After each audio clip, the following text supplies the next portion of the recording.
Welcome to winners Hindi learning class.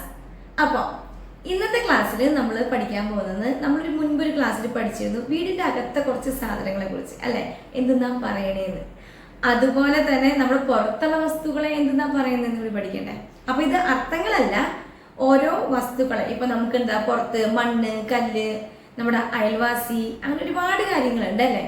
അപ്പോൾ അതൊക്കെ എന്താണെന്നാണ്, അതിനൊക്കെ എങ്ങനെയാണ് പറയാന്നാണ് പഠിക്കണേ. ഓക്കെ, സ്റ്റാർട്ട് ചെയ്യാം. ആദ്യം തന്നെ മണ്ണിന് എന്തെന്നാ ഹിന്ദിയിൽ പറയാ? മണ്ണ് മണ്ണ് എന്ന് പറയുന്നത് മിട്ടി എന്നാണ് കേട്ടോ. മിട്ടി, മണ്ണ്. ഇനി കല്ലിനെയോ? കല്ല് എന്ന് പറഞ്ഞാൽ പത്തർ. പത്തർ എന്നാണ് കല്ലിനെ പറയാം. ഓക്കെ, പത്തർ. ഇനി നമ്മള് ആകാശത്തിന് എന്താ പറയാ? ആകാശത്തിന് ആസ്മാൻ. ആസ്മാൻ. പര്യായ പദങ്ങൾ ഉണ്ടാവും കേട്ടോ. ഇന്ന് ആകാശം എന്ന് പറയാം, ഗഗൻ എന്ന് പറയാം, അങ്ങനെ ഒരുപാട് പര്യായ പദങ്ങൾ ഉണ്ടാവും പല വാക്കുകൾക്കും. പക്ഷെ നമ്മളിപ്പോൾ ഓരോന്നും പഠിച്ചു പോവാണ് കേട്ടോ. കൂടുതലായിട്ട് ഉപയോഗിക്കുന്നത് ആസ്മാൻ, അതാണ് ആകാശം. ഇനി ഇത് നമ്മൾ ഭൂമിയിൽ എന്താ പറയണേ? ധർത്തി. ഭൂന്ന് പറയാം, അതല്ലെന്നുണ്ടെങ്കിൽ ഭൂമി എന്ന് തന്നെ പറയും. മനസ്സിലായോ? അപ്പൊ നമുക്കിന്ന് പഠിക്കാം ധർത്തി. ധർത്തി എന്ന് പറഞ്ഞാൽ ഭൂമി. ഇനി എന്താ? നക്ഷത്രങ്ങൾ. അതെല്ലാവർക്കും അറിയാം, താര അല്ലെ. താര എന്ന് പറഞ്ഞാൽ നക്ഷത്രം. പിന്നെന്താ? ചന്ദ്രൻ, ചാന്ത്. ചാന്ത് എന്ന് പറഞ്ഞാൽ ചന്ദ്രൻ. അപ്പൊ സൂര്യനെയോ? സൂരജ്. സൂരജ് എന്നുണ്ട്, രവി എന്നുണ്ട്, സൂര്യ എന്നുണ്ട്. അപ്പൊ അതൊക്കെ നമുക്ക് എന്താ പറയാ? പര്യായ പദങ്ങളാണ്.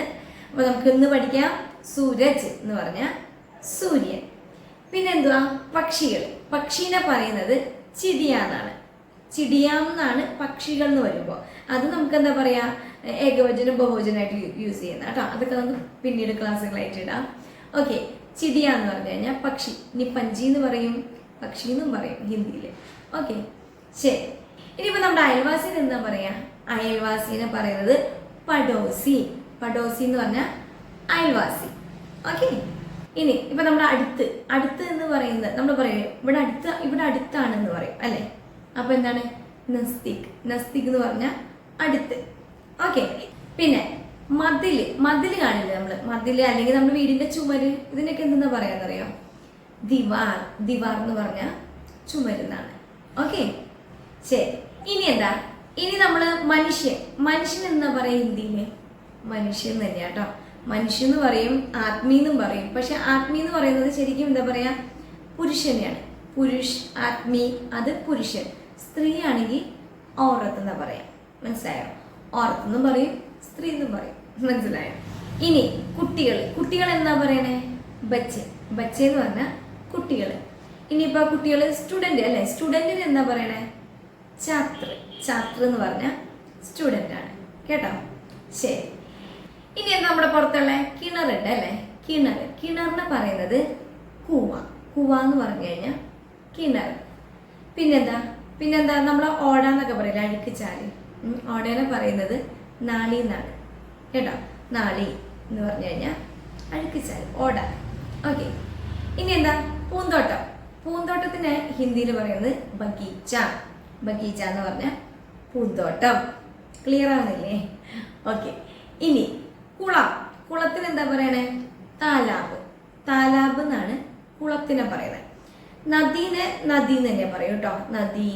പിന്നെ അതുപോലെ തന്നെ നമ്മുടെ കടലിനെ സമുദ്ര, അങ്ങനെ തന്നെ പറയാം കേട്ടോ. ശരി.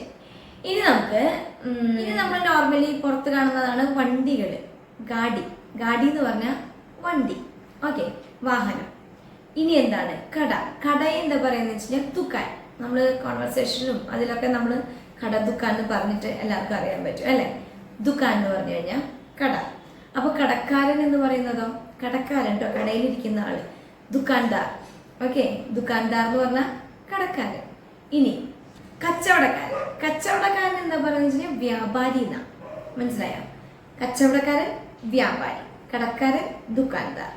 അങ്ങനെയാണ് അതിന്റെ മീനിങ് കേട്ടോ. ശരി, അങ്ങനെയാണ് അതിനെ പറയുന്നത്. മീനിങ് അല്ല, എന്താണ് പറയുന്നതെന്നാണ് പറയുന്നത്. ഓക്കെ. അടുത്ത എന്താ? യജമാനൻ എന്താ പറയാ? മാലിക്. ഇപ്പൊ നമ്മൾ വീടിന്റെ ആയാലും അല്ലെങ്കിൽ ഒരു കടയുടെ എന്തിനാണ് നമ്മൾ യജമാനൻ എന്നുള്ള വേർഡിന് പറയുന്നത് മാലിക്. മാലിക് എന്ന് പറഞ്ഞാൽ ഓണർ എന്നാണ്. ഓക്കെ, ശരി. ഇനി എന്താ നമ്മൾ പുറത്ത് കാണുന്നത്? നമ്മുടെ പോസ്റ്റ് കാണാം അല്ലേ? പോസ്റ്റ് എന്ന് വെച്ചാൽ കറണ്ടിനെ പറയുന്നത് ബിജ്ലി എന്നാണ് കേട്ടോ. ബിജ്ലി എന്ന് പറഞ്ഞാൽ കറണ്ട് മീൻസ് വൈദ്യുതി. ബിജ്ലി കാ കമ്പ എന്ന് പറയുന്നതാണ് പോസ്റ്റ്. ബിജ്ലി കാ കമ്പ എന്ന് പറഞ്ഞു കഴിഞ്ഞാൽ വൈദ്യുതി പോസ്റ്റ്. ഓക്കെ. ഇനി നമ്മൾ മരങ്ങൾ കാണാറുണ്ട് അല്ലേ? മരത്തിനെ പറയുന്നത് പേട് എന്ന് പറഞ്ഞു കഴിഞ്ഞാൽ മരമാണ്. അപ്പോൾ മരത്തിൻ്റെ ഇലേനെ എന്താ പറയാ? ഇലകള് പത്ത കേട്ടോ. പത്ത എന്ന് പറഞ്ഞാൽ ഇല. പൂവ് എല്ലാവർക്കും അറിയാം, ഫൂൽ അല്ലേ? ഓക്കെ.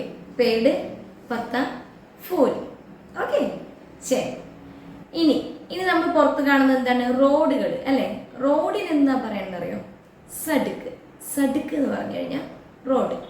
ഓക്കെ. അപ്പോൾ നമ്മുടെ ഇടവഴികൾ വരുമല്ലോ റോഡിൽ, അതിനെന്താ പറയണേ? ഗലി. ഓ ഗലീജാണ്, ഏ ഗലീജാണ് എന്ന് പറയുന്നുണ്ട്. ഗലി കേട്ടോ. ഗലി എന്ന് പറഞ്ഞു കഴിഞ്ഞാൽ വഴി എന്നാണ്, ഇടവഴി എന്നാണ് അർത്ഥം കേട്ടോ. ശരി. ഇനി എന്താണ്? സിറ്റിന് നമ്മൾ എന്താ പറയുന്നത് ഹിന്ദിയിൽ? ഷഹർ എന്നൊക്കെ പറയും കേട്ടോ. ഷഹർ എന്ന് പറഞ്ഞു കഴിഞ്ഞാൽ സിറ്റി. അതുപോലെ തന്നെ ഗ്രാമത്തിനെ പറയുന്നത് ഗാവ് എന്ന് പറഞ്ഞു കഴിഞ്ഞാൽ ഗ്രാമം. ഓക്കെ, ശരി. അപ്പോൾ വളരെ ചെറിയൊരു ക്ലാസ് ആയിരുന്നു. മാത്രമല്ല ഇതെല്ലാം നമ്മൾ അറിഞ്ഞിരിക്കേണ്ട കാര്യങ്ങളുമാണ്. കാരണം ഇതുപോലെയുള്ള അർത്ഥങ്ങൾ നമ്മൾ ഒരുപാട് പഠിച്ചെടുത്താനുള്ള ഗുണം എന്താ പറയുക? നിങ്ങൾ സിനിമയൊക്കെ കണ്ടു നോക്കാം, അപ്പം മനസ്സിലാവും നമുക്ക് ഏറ്റവും ആദ്യം എന്തായാലും നമുക്ക് സ്ലോവിൽ തന്നെ പൊങ്ങാൻ പറ്റുള്ളൂ. അറിയാത്തവരുടെ കാര്യമാണ് ഞാൻ പറയുന്നത്. കാരണം വളരെ പയ്യെ എല്ലാം പതുക്കെ പഠിച്ച് മനസ്സിലാക്കി തന്നെ നമ്മൾ അല്ലാണ്ട് ഒറ്റയടിക്ക് ഒരു സുപ്രഭാതത്തിൽ നമ്മൾ എഴുന്നേറ്റ് സംസാരിക്കാനൊന്നും തുടങ്ങത്തില്ല. മനസ്സിലായോ? കൂടുതൽ നമുക്ക് വേണ്ടത് ആദ്യം കേൾക്കുന്നതിനെ മനസ്സിലാക്കാൻ കഴിയണം. അതിനുവേണ്ടി നമുക്ക് എന്താ വേണ്ടത്? അർത്ഥങ്ങൾ അറിയണം. അർത്ഥങ്ങൾ അറിഞ്ഞു കഴിഞ്ഞാൽ തന്നെ എന്താ പറയുക, കേൾക്കുന്ന കാര്യങ്ങൾ, നമ്മൾ കേട്ടുകൊണ്ടിരിക്കുന്ന കാര്യങ്ങളെ നമുക്ക് കുറച്ചൊക്കെ അണ്ടർസ്റ്റാൻഡ് ചെയ്യാൻ പറ്റും. മനസ്സിലായോ? അപ്പോൾ ഇതുപോലെ ചെറിയ എന്താ പറയുക അർത്ഥങ്ങളിൽ നമ്മൾ പഠിച്ച് വെച്ചേ പറ്റൂ. അതിന് വേണ്ടിയിട്ടാണ് ഇത്. വളരെ സിമ്പിളായിട്ട് പലർക്കും ഫീൽ ചെയ്യുന്നുണ്ടാവും, പലർക്കും ഇതൊന്നും അറിയാത്തവരുണ്ടാവും. ഓക്കെ, അപ്പോൾ ഇതും നമ്മൾ പഠിച്ചു വെക്കണം. അപ്പോൾ ഇത് നമ്മൾ എന്നും പറയുന്ന പോലെ സബ്സ്ക്രൈബ് ചെയ്യുക, ആവശ്യമുള്ളവരിലേക്ക് ഷെയർ ചെയ്യുക, ലൈക്കും ചെയ്യാം. ഓക്കെ, സോറി, ഈ ഒരു വേർഡ് ഞാൻ എക്സ്പ്ലെയിൻ ചെയ്യാൻ മറന്നുപോയി. രാസ്ത എന്ന് പറഞ്ഞു കഴിഞ്ഞാൽ വഴി എന്നാണ് കേട്ടോ അർത്ഥം. രാസ്ത നമ്മളിപ്പോൾ പറയില്ലേ, വഹാൻ ജാനേക്കിലെ രാസ്ത ദിക്കാവോ, അവിടേക്ക് പോകാനായിട്ടുള്ള വഴി കാണിച്ചു തരും, അതാണ് അർത്ഥം വയ്ക്കുന്നത്. ഓക്കെ, അപ്പോൾ അടുത്ത ആഴ്ച മുതൽ നമ്മൾ ഇപ്പോൾ പഠിച്ചു വെച്ചിരിക്കുന്ന എല്ലാ എന്താ പറയുന്നത് വേർഡ്സുകളും ഉപയോഗിച്ചിട്ടുള്ള സെൻറ്റൻസുകളാണ് പഠിക്കുന്നത്. ഓക്കെ, അപ്പോൾ എല്ലാ അർത്ഥങ്ങളും പഠിച്ചു വയ്ക്കുക. ബൈ.